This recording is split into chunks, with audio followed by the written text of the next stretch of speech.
안녕하세요, 여러분. 부천 성인문예학교 느로름반 사회 수업을 시작하겠습니다. 오늘은 우리 교과서 104쪽입니다. 이 종교와 생활에서 조선시대의 유교 문화에 대해서 살펴보도록 하겠습니다. 앞서 고려가 불교 중심 국가였다면 조선은 유교 중심 국가죠. 그러면 유교가 무엇인지 살펴보기로 하고 학습 목표 보겠습니다. 조선시대 유교가 생활에 미친 영향을 설명할 수 있다. 조선시대 유교는 그 당시 사람들의 생활에 어떤 영향을 미쳤는지, 그 다음 두 번째, 조선시대 신분제도의 특징을 설명할 수 있다. 신분제도는 4개의 계급으로 나뉘어졌었는데요. 그 각각의 특징을 살펴보도록 하겠습니다. 밑에 그림에는 관운상제의 모습이 나오는데 조선의 유교는 관운상제와 관련된 예의범절을 아주 중요하게 여겼습니다. 여기서 첫 번째 그림은 아이가 어른이 되었을 때 성인식을 하는 거죠. 가설 씌워주고. 두 번째는 결혼식 하는 모습. 세 번째는 제사 지내는 모습이죠. 제례. 네 번째는 상례, 장례를 치르는 모습입니다. 이 네 가지와 관련된 예의 범절을 아주 중요하게 생각했고 이 네 가지를 관운상제라고 합니다. 그러면 조선시대의 유교 전통에 대해서 살펴보겠습니다. 성리학을 공부한 신진 사대부는 고려 말 이성계를 도와 조선을 세웠다. 이성계도 신진 사대부의 한 사람이었죠. 그래서 신진 사대부들은 사회개혁을 주장했어요. 고려 말이 너무 혼란스러웠을 때 사회개혁을 주장하면서 어떤 새로운 것을 세우자라고 해서 이성계를 도와서 조선을 건국합니다. 이 사람들은 성리학을 공부했는데 이때 성리학은 유학이라고도 해요. 유학이 나중에 유교라는 종교로 바뀌게 되는 거죠. 그러면 학문으로서의 유학 또는 성리학을 공부한 사람들입니다. 건국 후 유교 사상은 조선 건국 후에 유교 사상은 조선의 정치에도 사회에도 문화에도 외교 전반에 걸쳐 아주 많은 영향을 줍니다. 큰 영향을 끼쳤다. 유교 이념의 중심 사상인 충효죠. 효와 충은 나라를 다스리는 근본이 되었다. 왕실은 유교의 예법과 도덕을 실천하기 위한 책을 만들어서 백성들이 생활에서 지키도록 했다. 유교 예법과 도덕과 관련된 내용의 책을 배포를 해서 백성들이 생활에서 지키도록 할 만큼 이렇게 유교의 영향이 컸습니다. 그리고 양반의 자녀는 관직에 나가기 위해서 성균관이나 향교에서 유학을 공부했어요. 유학을 공부해서 과거 시험에 나갈 수 있었죠. 여기서 성균관은 지금의 고등교육기관입니다. 대학교, 향교는 그 당시 중학교라고 보면 되겠죠. 중고등학교. 네, 여기에서 유학을 공부했어요. 양반의 자제들은. 그리고 과거 시험에 나가죠. 거기서 합격을 하면 관직을 얻을 수가 있어요.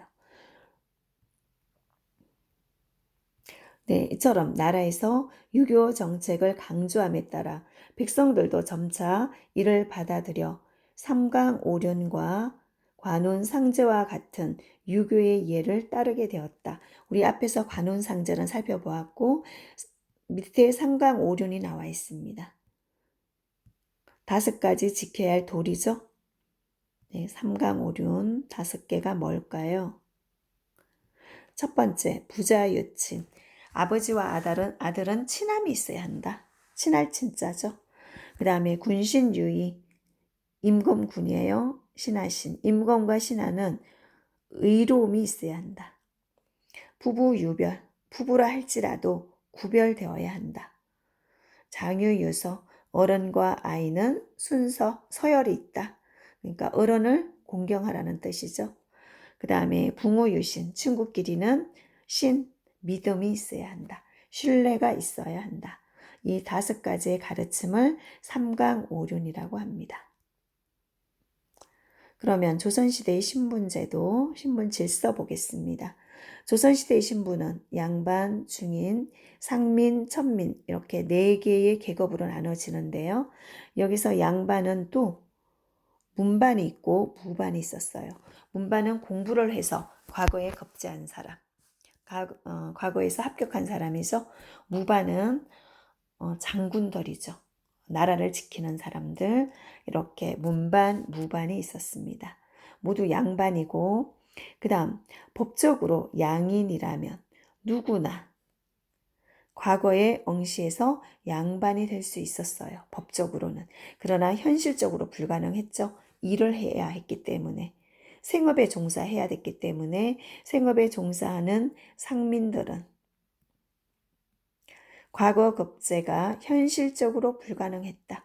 일을 해야 했기 때문에 이 때문에 양반은 관직의 개념에서 결국은 신분의 개념이 되어버렸어요.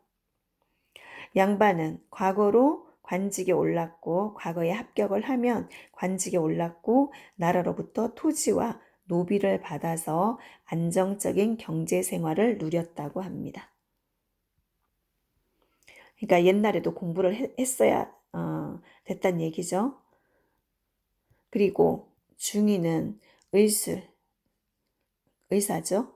그 다음에 법률, 통역 등의 전문적인 기술을 익혀서 관청 등에서 직위가 낮은 일에 종사했다. 네, 공무원 중에 하위직이라고 생각하시면 되겠죠. 지금으로 얘기하면 공무원 중에 높은 사람은 양반이고 조금 낮은 사람은 중인이 되는 거죠. 주로 전문적인 일을 담당했다. 그 다음 백성의 대부분을 차지하는 상민. 백성의 대부분이 상민이었어요. 그 중에서도 농민이 다수였는데 농민 말고도 상업이나 수목업에 종사하는 사람들이 있었습니다. 대부분은 농민이었죠. 그래서 나라에 세금을 내고 병력의 의무를 다하고 나라 공사에 동원되었어요. 나라 일이라면 나가서 일을 해줬어야 됐어요. 그 다음에 이제 농민 말고 상업, 수공업에 종사하는 상민들도 있었다. 그 다음 천민이죠. 대부분 노비였고 어디에 소속되어 있어서 남의 일을 해주는 노비였었고 뭐 국가 관청에 있는 노비도 있고 그 다음에 개인 양반 집에 있는 노비도 있었죠. 양반의 재산의 일부로 여겨져서 자기 마음대로 가고 싶은데 갈 수가 없어요. 그래서 세습도 되었어요.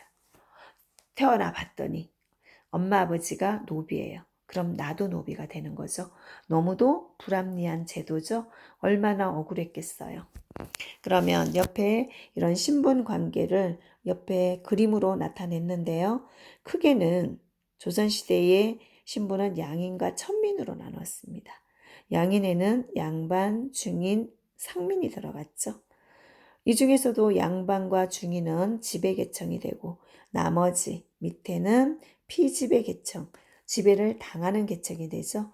여기에서 상민은 농민이 있고 상인 수공업자가 있었고 천민에는 공사 노비, 나라의 관청에 있는 노비, 그 다음에 개인 양반들의 딸린 노비, 공노비, 사노비가 있었죠.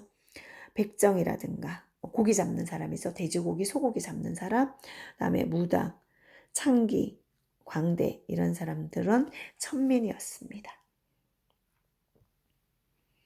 네, 이렇게 해서 조선의 유교를 한번 살펴보았고요. 우리 생각 따지기 문제를 통해서 정리를 해보겠습니다. 107쪽이죠. 1번. 다음 중에서 조선 사회를 바르게 설명한 것을 골라봅시다. 삼강오륜과 관운상제와 같은 유교의 예를 따랐다. 그렇죠. 천민 신분도 관직에 오를 수 있는 사회였다. 천민은 안 됐어요. 양인까지만 가능했었죠. 양인까지만 가능했습니다. 상민들은 나라에 세금을 낼 필요가 없었나요? 상민들이 세금을 냈죠. 양반들이 세금을 내지 않았죠. 그리고 백성의 대부분은 양반이 아니라 상민이었습니다. 그러면 여기서 맞는 것은 1번이죠. 1번. 그 다음에 두 번째. 다음은 어떤 신분에 대한 설명인지 써봅시다. 문반, 무반. 이렇게 나누어졌어요. 관직이. 과거로 관직에 오를 수 있었고, 과거 시험을 봐서 관직에 오를 수 있었고, 나라로부터 관직을 받으면 토지와 노비를 받았습니다. 이 사람들 어떤 신분인가요? 양반이죠.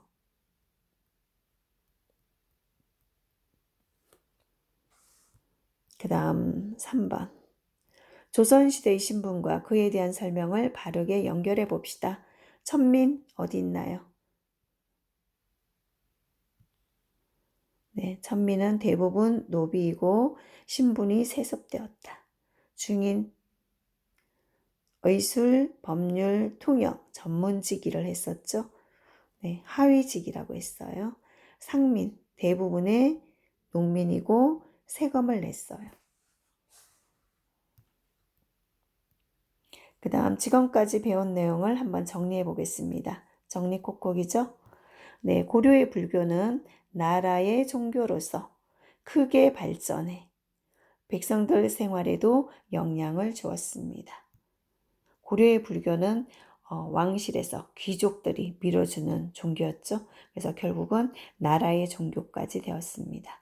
2번 고려시대 팔관회와 연등에는 대표적인 불교 행사로 왕실과 모든 백성이 참여했다.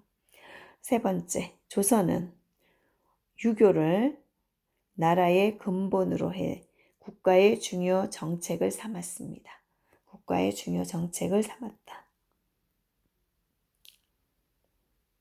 4. 조선의 백성들은 삼강오륜과 관운상제 등 유교식 예법을 익혀 일상생활에서 실천하였다. 그렇죠. 그 다음 조선은 양반을 중심으로 한 철저한 신분제 사회였습니다. 철저한 신분제 사회였다. 이렇게 해서 우리 지금까지 배운 내용을 정리까지 해보았습니다. 오늘 수업은 여기까지 하겠습니다. 감사합니다.